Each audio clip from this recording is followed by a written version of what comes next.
In this episode, we'll take a look at the SGM-250H Hypercardioid shotgun microphone from Azden.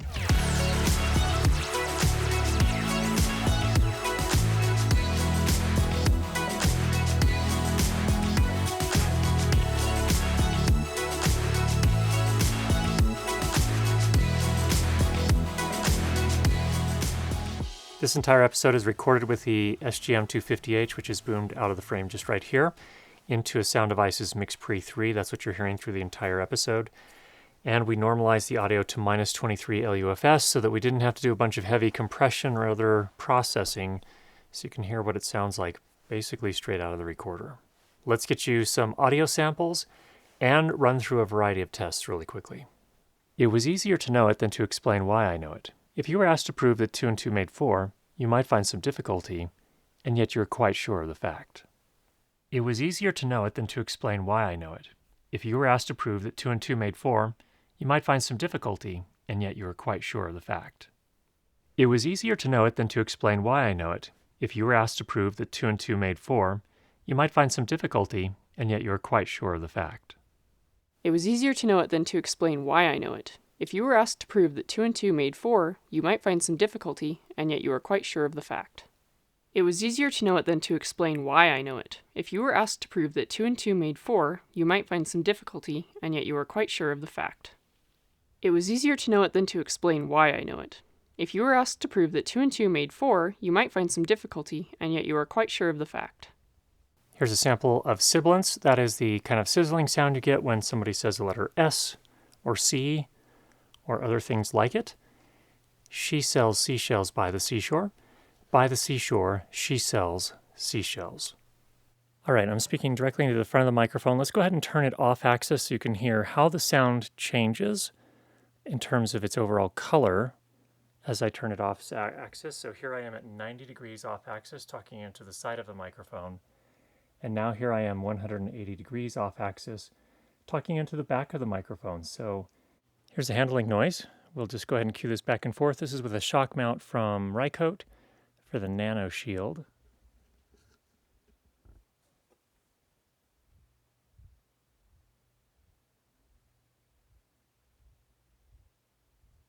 Let's run through the pros and cons. First up, overall, I felt like this is a fairly balanced sounding microphone.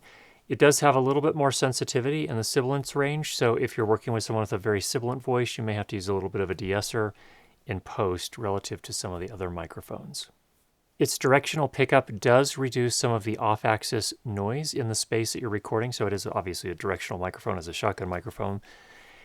How does it compare to some of the other microphones? It was almost exactly on par with the DEITY S Mic 2, and the way we evaluate this is that I play back some pink noise from a speaker, and I have the microphone aimed directly at it at 30 centimeters distance.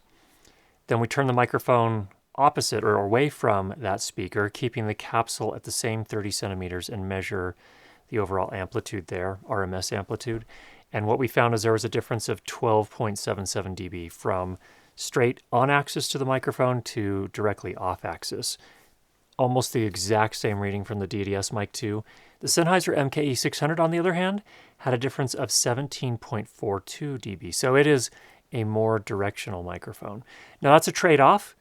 The good thing about not having such a drastic difference between the front and the back of the microphone is that the off-axis coloration wasn't super extreme. So that is to say that the off-axis sounds don't sound super otherworldly or alien in any way. Well, they do somewhat because they're off-axis, and it does change the color of them, but it wasn't so extreme like it is on a super directional microphone. So that's a little bit of an engineering trade-off with every shotgun microphone. There is a switchable low-cut filter that allows you to get rid of any really low-frequency rumble, or, it's designed sometimes for wind. In the case of the SGM-250H, it's a very, very mild one, which I like from the standpoint that it doesn't cut into the vocal range at all, even for men's voices.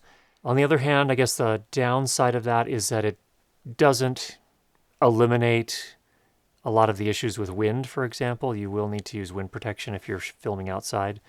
But overall, I thought it was a good choice as far as the frequency at which it cuts off, which is about 75 hertz, and it's only about 3 dB per octave, so it's not a super steep curve, a super steep cutoff.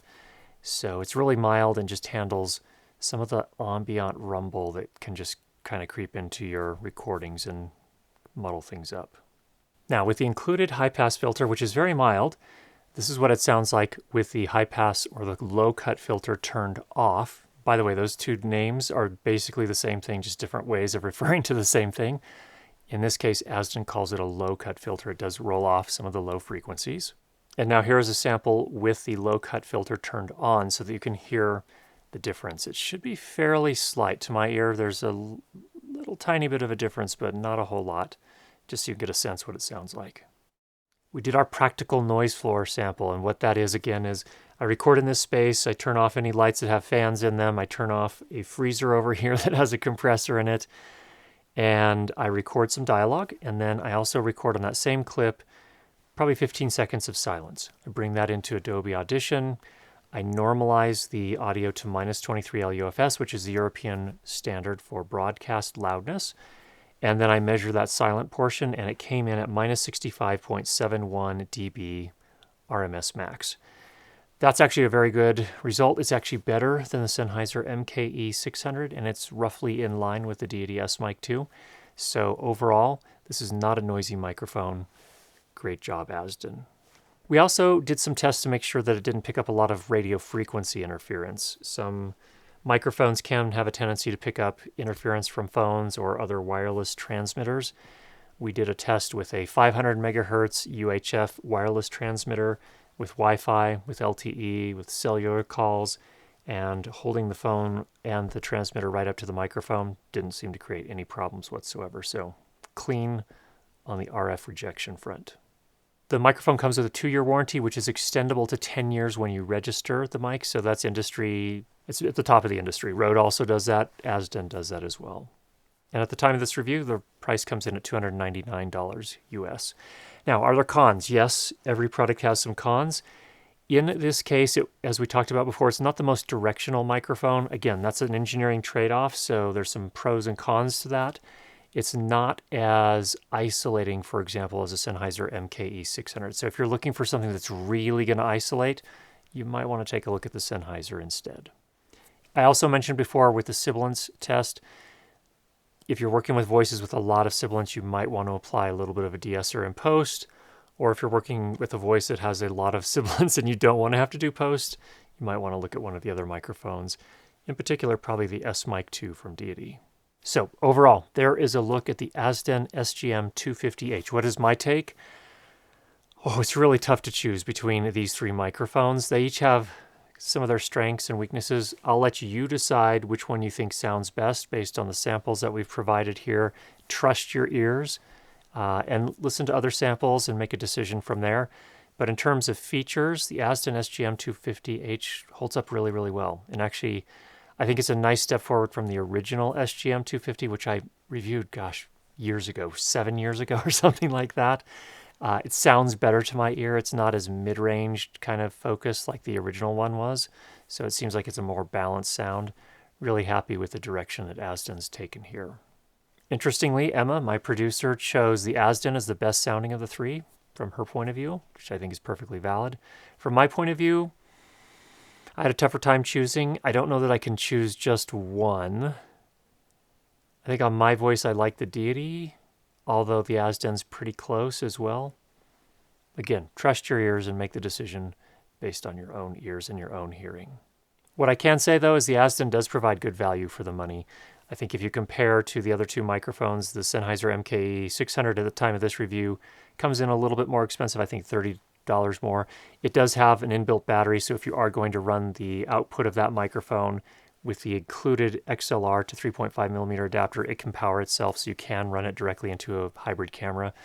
You can't really do that with this microphone unless you come up with your own solution for that, because it doesn't have its own self-powering option.